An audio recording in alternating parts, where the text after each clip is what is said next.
అంటే మనం ఈవేళ ఆళ్వారాచార్యుల యొక్క పునఃప్రతిష్ఠ చేసుకున్నాం. అయితే ఎందుకు ఆళ్వారాచార్యుల్ని ఆలయాల్లో ప్రతిష్ఠ చేయాలి? ఆళ్వార్లు మహాభాగవతోత్తములు. భాగవతోత్తములు అని ఎవరు చెప్పారు? ఆళ్వార్ల యొక్క ప్రమాణం ఎక్కడిది అని అంటే శ్రీమద్ భాగవతంలో చెప్పబడింది.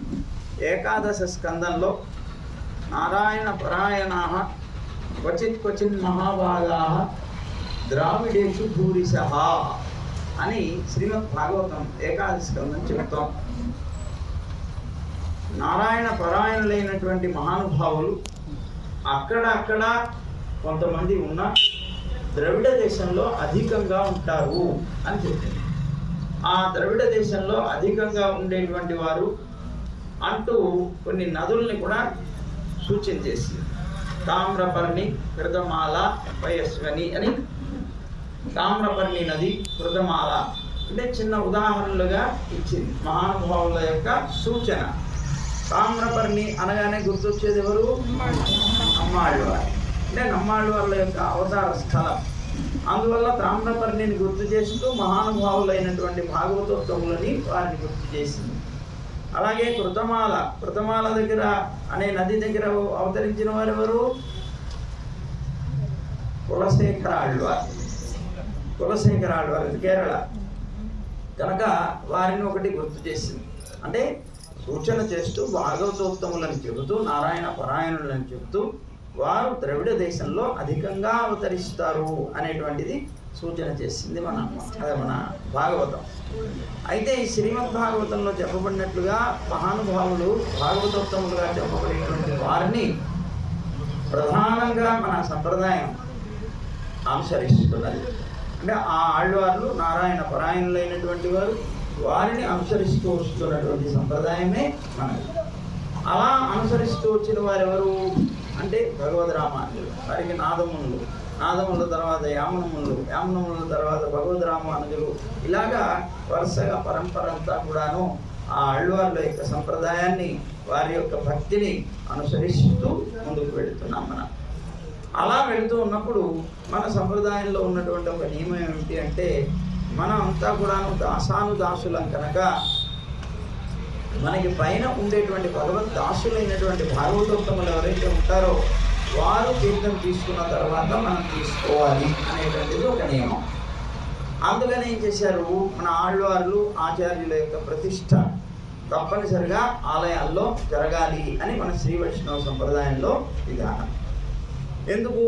మనం భగవంతుని ఆశ్రయించడం కన్నా భాగవతోత్తముల్ని ఆశ్రయించడమే మనకి ప్రధానమైంది కనుక భగవంతుని యొక్క తీర్థం కన్నా భాగవతోత్తముల తీర్థమే మనకి శ్రేష్టమైందని శాస్త్రం చెప్పడం వల్ల మనం ఆ భాగవతోత్తములు స్వీకరించిన తర్వాత వారి శేషాన్ని స్వీకరించడం ప్రధానం అనేటువంటిది శ్రీ సంప్రదాయానికి ఒక నియమం.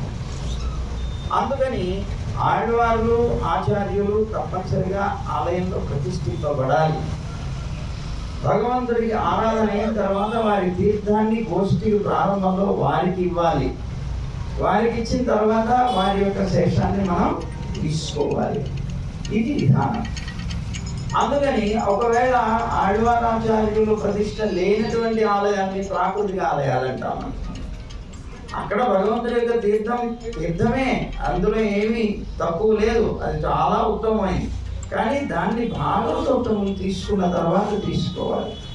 అందువల్ల ఆళ్వారాచార్యులైనటువంటి మహానుభావులు అందరూ కూడా భాగవతోత్తములు కనుక వారందరికీ దాసులం కనుక వారు స్వీకరించిన తర్వాత మనం స్వీకరించాలి కనుక వారి యొక్క ప్రతిష్ట లేనటువంటి ఆలయాల్లో తీర్థం తీసుకోవద్దు అని ఒక నియమం.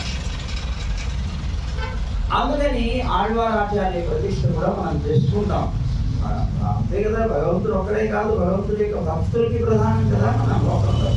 ఏ సంప్రదాయానికైనా వెళ్ళండి మీరు, ఏ సంప్రదాయంలో అయినా సరే భగవంతుడు తర్వాత భాగవతోత్తములు చాలా ముఖ్యమైన వారు.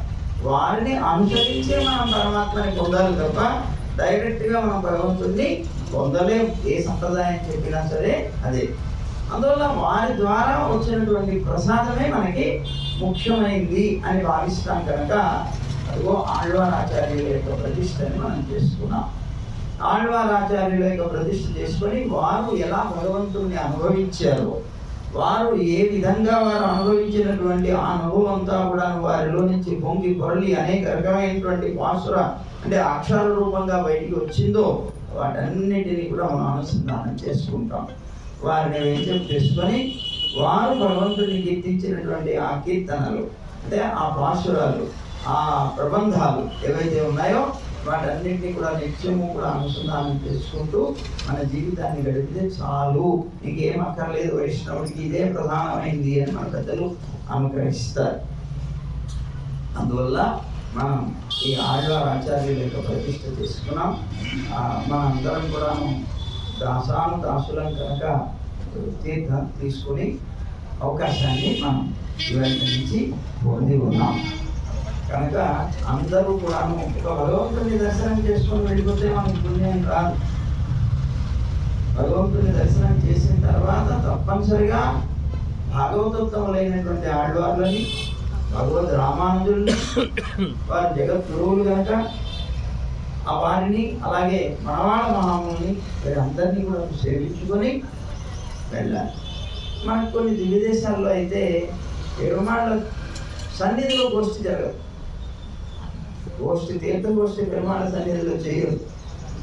గోష్ఠి ఎక్కడ జరుగుతుంది అంటే మనవాళ్ళ మహాముని సన్నిధిలో. ఇప్పుడు